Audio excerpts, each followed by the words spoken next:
Back to special focus. Delhi gang rape దేశాన్ని ఓ కుదుపు కుదిపేసింది. ప్రస్తుతం జరుగుతున్న నేరాల్లో మైనర్ల పాత్ర, వారికి విధిస్తున్న శిక్షలు, బాల నేరస్తుల న్యాయ వ్యవస్థ వంటి వాటిపై దేశవ్యాప్తంగా ఆందోళన మొదలైంది. రాను దాదాపు అన్ని రాష్ట్రాల్లో మైనర్ నేరస్తులు ఎక్కువవుతున్నారు. గడిచిన దశాబ్ద కాలంగా ఈ సంఖ్య పెరుగుతూ వస్తోంది. అసలు నిందితుల వయసు కనిపెట్టేదెలా? జువైనల్ హోమ్స్ కుర్రాళ్లలో ఎందుకు మార్పు తీసుకురాలేకపోతున్నాయి? కౌమార దశలో కష్టాలు, టీనేజ్ లో రాక్షస క్రీడలు, కిక్కిరిసిపోతున్న బాల నేరస్తుల శిక్షణాలయాలు.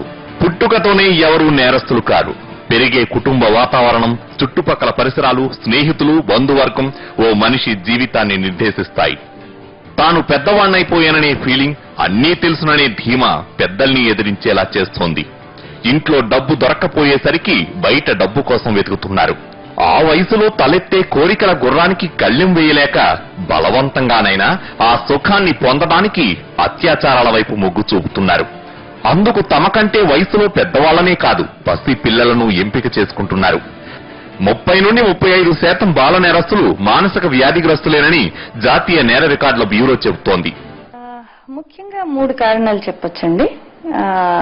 మొదటిది, ఇవాళ రేపు ఈ పేరెంట్స్ ఉద్యోగాలు చేయడము, దీనివల్ల టైం లేకపోవడము, చిన్న పిల్లల లోపల వాళ్ళ ప్రవర్తనను మానిటర్ చేస్తూ వాళ్ళ ప్రవర్తన ఎలా సమస్యలు వస్తున్నాయి, దాన్ని ఎలా సరిచేయాలని టైం పేరెంట్స్ లో ఉండట్లేదు.